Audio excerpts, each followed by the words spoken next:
বয়স আমার গর্ব, আমার বয়স আমার অভিজ্ঞতা। আমি যে এত কিছু অর্জন করেছি আলহামদুলিল্লাহ তোমাদের ভালোবাসায়, আল্লাহর রহমতে। এত প্রাপ্তি, এগুলো তো বয়সের কারণেই। আমি যদি আমার বয়সকে গোপন করি তাহলে আমার প্রাপ্তি অর্জনকে আমি অস্বীকার করছি। বয়স তো আমাকে বলতেই হবে। জীবনে এতগুলো বসন্ত পার করলেন, আসলে সঙ্গীর সাথে এই বসন্ত পার করার অনুভূতিটা বেশি ভালো নাকি সঙ্গীহীন হয়ে এটা একা একা মানে উদযাপন করাটা বেশি ভালো লাগার? এটা অনেক ভালো একটা গুরুত্বপূর্ণ প্রশ্ন তুমি করেছো। দুটোই খুব গুরুত্বপূর্ণ। তবে তুমি যদি আমাকে পার্সেন্টেজ বলো যে কোনটা বেশি রাখা উচিত জীবনে, আমি বলবো যে সঙ্গী সহ 20%, সঙ্গীহীন 80%। স্যান্ডেলিনা সো, রূপচর্চায় আভিজাত্য।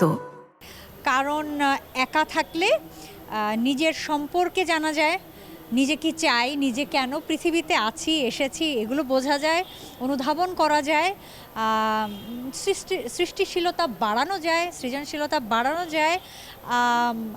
আমার মনে হয় যে একা থাকা বেশ জরুরি নিজেকে বোঝার জন্য এবং সৃষ্টি করার জন্য। চিঠি তো পাই ধরো ক্লাস 5-6 ওই সময় থেকেই পাই। প্রেমের চিঠি অনেক পেয়েছি, কিন্তু এগুলো প্রেম নাকি সেগুলো অনেক বড় হয়ে বুঝতে পেরেছি।